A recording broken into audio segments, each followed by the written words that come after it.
जब आप तैयारी कर रहे हैं और अपना असेसमेंट करते हैं कि मेरा लेवल कहाँ तक पहुँचा है, तो हर टॉपिक पे अपने अपने थिंकिंग को ब्रेक डाउन करके अपने बिलीफ को ज़रूर चेक करिए कि क्या मैं यहाँ पे सुप्रीम बिलीफ पे पहुँच गया हूँ।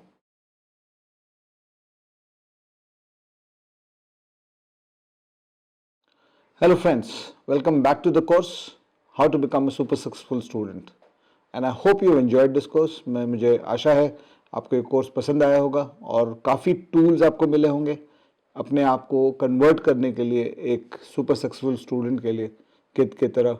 और जैसा मैंने कहा, मैंने हज़ारों लोगों को देखा है इस ट्रांजिशन को करते हुए, और मैं इस कोर्स के थ्रू आपको वो कुछ चंद बातें बताना चाहता था कि आप उन चीज़ों को पकड़ लीजिए, उन चीज़ों को कन्वर्ट करना स्टार्ट कर दीजिए अपने प्लान्स में, अपने सेशंस में और अपने पढ़ाई के ढंग में, और आपका आउटपुट आप देखिएगा, छोटे छोटे चेंजेस आप करिएगा अपने अपने प्रोसेस में, आपको मैसिव आउटकम बाहर मिलेगा। That is the whole purpose of this course.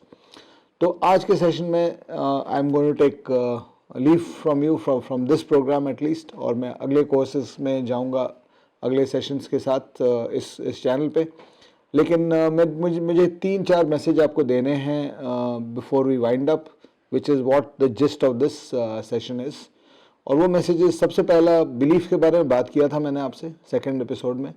उसमें मैंने बताया था कि आपको जब आप तैयारी करिएगा तो आप या अपने आप को जब आप कन्वर्ट करने की कोशिश करेंगे into a super successful student, तो आपको आपका बैकग्राउंड पीछे खींचेगा, आपका पास्ट परफॉर्मेंस पीछे खींचेगा, आपका पास्ट परफॉर्मेंस आपको बताएगा कि आपसे नहीं होगा ये चीज़, क्योंकि आप you not been such a good student in the past. तो बिलीव उस पॉइंट पे तो आपको सॉर्ट आउट करना पड़ेगा कि अपने आप को आपको ये मौका देना पड़ेगा सोचने के लिए कि शायद मैं कर पाऊँ, मैं हो सकता है अगर कोशिश करूँ तो कर सकता हूँ।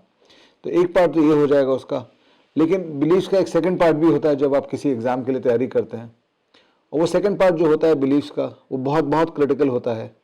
दूसरा भाग जो बिलीव्स का होता है कि जब आप तैयारी ख़त्म करते हैं, तैयारी का प्लान किया आपने, एक ग्रेट प्लान बनाया, उस प्लान में याद रखिएगा कि इनपुट का टाइम, जहाँ पे आपका time is mostly dominated by input, वो टाइम, और उसके बाद आउटपुट का, प्रैक्टिस का टाइम एंड आउटपुट के सिमुलेशंस का टाइम आपको अलग रखना पड़ेगा दोनों का, राइट।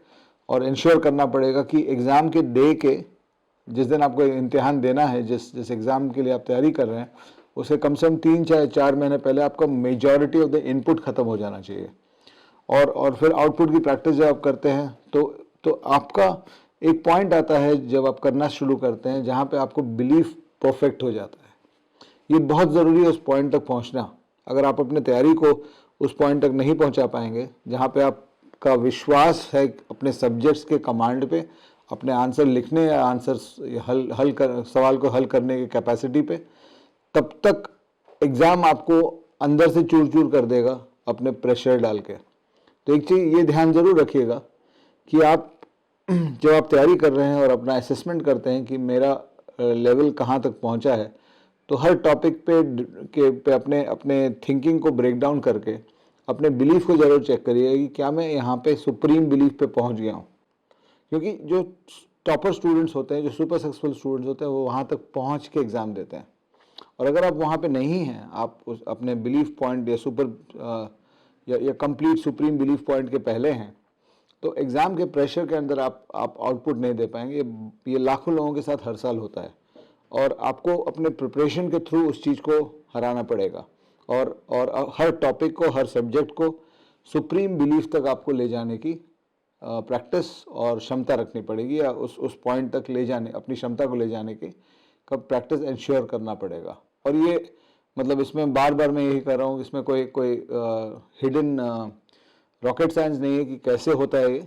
आप हज़ारों बार किसी चीज़ को रिपीट करेंगे, 4 बार, 5 बार, 10 बार रिपीट करेंगे किसी भी सब्जेक्ट को, तो आपका ऑटोमेटिकली बिलीफ उस पर बढ़ता जाएगा। आप एक बार पढ़ के एग्ज़ाम में जाते हैं या 2 बार पढ़ के एग्ज़ाम में जाते हैं उस चीज़ को करने के लिए, तो आपका विश्वास बनेगा ही नहीं। विश्वास बनेगा नहीं तो आप आउटपुट नहीं दे पाएंगे, राइट। और एक चीज़ और याद रखिएगा, third point for today, that make sure what I talk to you about the effective study session, you remember that. जिस दिन आप अपने आप को सिखा दीजिएगा अपने लाइफ में, and this is not just true for as a student but even for your future professional life, कि जिस दिन आप अपने आप को ये सिखा देते हैं कि आप 3 घंटा बैठ के एक चीज़ पे फोकस करके, कंसंट्रेट करके हाई क्वालिटी वर्ल्ड क्लास काम कर सकते हैं। जिस दिन आप अपने आप को ये चीज़ सिखा देते हैं, उस दिन के बाद आपको लाइफ में कोई भी अचीवमेंट करने के लिए बहुत कम लोग रोक पाएंगे, right? So that is the crux point, that is the point where I have seen hundreds and thousands of my students turning themselves around, अपने आप को टर्न अराउंड उनका करके आउटकम्स अपना निकालना from the same exams in which they are failing. This is a very critical aspect, and because देखिए, आप as a student, आपका quality as a student will only improve when you have that basic unit of movement is that effective study session. आपको geography नहीं आती है, आप 3 घंटे geography पढ़े हेवी फोकस के साथ वर्ल्ड क्लास क्वालिटी काम करते हुए, और आप 3 घंटे के 100 स्टडी सेशंस दीजिए, तो automatically you will start becoming a better student of geography. So this is an important aspect of this thing, the effective study sessions. And time management के कॉन्टेक्स्ट में you also need to remember that it's not just the 2 hour 3 hour 4 hour study sessions that are important. बहुत बार आपको life में 5 minute 10 minute 15 minute के study sessions मिलते हैं, तो उनको भी आप एक टेम्पलेट बनाइए अपने अपने अपने प्रोसेस ऑफ प्रिपरेशन में, जहाँ पे आप अपने माइंड को शांत कर पाएँ और कंसंट्रेट करके वर्ल्ड क्लास क्वालिटी आउटपुट दें. अगर आपके पास 5-7 मिनट भी हो तो. हम लोग में से बहुत लोग, मैंने बहुत स्टूडेंट्स को देखा है कि 2 घंटा बैठ के तैयारी करना तो सीख गए, लेकिन वो 10 मिनट का टाइम इस्तेमाल नहीं कर पाते हैं. तो this is another differentiator between you and the top students. तो मैंने अपने एप्टीट्यूड प्रिपरेशन के कोर्सेज में बहुत बार देखा है कि जो रियली अच्छे स्टूडेंट हैं, मैं बताता भी हूँ लोगों को कि तुम 10-10 मिनट का इस्तेमाल, 10 मिनट का ग्रेट स्टडी सेशन क्यों नहीं हो सकता है. तुम खाना खाने का वेट कर रहे हो, खाना परसने में थोड़ा देरी हो गया तुम्हारी मदर को या तुम्हारे कुक को, और तुम वेट कर रहे हो, तुम्हारे पास 10 मिनट टाइम है. तो बहुत सारी छोटी छोटी चीज़ें हैं जो तुम तुम अगर किसी जीएस बेस्ड पेपर का तैयारी कर रहे हो, तो उस दिन का करंट अफेयर्स पढ़ के ख़त्म किए 10 मिनट में कि क्या मेजर पॉइंट्स है, उसको एक बार याद कर लिए. तो 10 minutes is a good study session for that. उसके लिए 3 घंटा बैठने की क्या ज़रूरत है. आप किसी मैथ्स के एग्जाम के लिए तैयारी कर रहे हैं, आपको कैलकुलेशन प्रैक्टिस करना है, तो कैलकुलेशन प्रैक्टिस के लिए 3 या 5 मिनट का स्टडी सेशन बहुत ग्रेट है. You don't need to sit for 2 hours for practising calculations. It'll give you some value out of it. So from the time management perspective, you have to understand that the effective study session has the critical effective study session of course still remains the 3 hour study session, लेकिन वो time management perspective से the 5 minute 10 minute 15 minute study sessions are also going to add a lot of value to your preparation. Remember that. And last but not the least, stay inspired, because मैं हमेशा देखता हूँ अपने students में, अपने mentees में, कि अगर मैं अपने किसी स्टूडेंट को इंस्पायर कर सकता हूँ और वो इंस्पायर्ड रहता है ड्यूरिंग द प्रिपरेशन प्रोसेस, तो उसका आउटकम बहुत डिफरेंट होता है. इंस्पायर्ड होने से आप कंसिस्टेंट हो जाते हैं, और कंसिस्टेंसी का आउटकम 100 टाइम्स एक्सपैंड कर जाता है, बिकॉज कंसिस्टेंसी में कंपाउंडिंग मिलती है, और compounded outcomes are very different from outcomes which do not have the compounding principle applied. So आप किसी चीज़ को रोज़ कर रहे हैं, रोज़ 20 मिनट कर रहे हैं, आप एक एक्सरसाइज रेजिमेंट स्टार्ट करते हैं, एवरी डे आप 20 मिनट्स फिक्स कर देते हैं, तो आपको जो कंपाउंडिंग इफेक्ट मिलेगा 6 महीने बाद, 1 साल बाद, वो इतना इमेंस होगा कि कोई आदमी अगर 3 घंटे का एक्सरसाइज सेशन रोज करता है और 4 दिन करता है और फिर छोड़ देता है 10-15 दिन, और फिर 2 दिन करता है और छोड़ देता है, तो आपका fitness will be much superior than that person who is doing 3 hours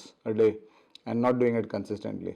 So make sure that you stay inspired and stay consistent during a journey, because that's the final piece of the puzzle, right?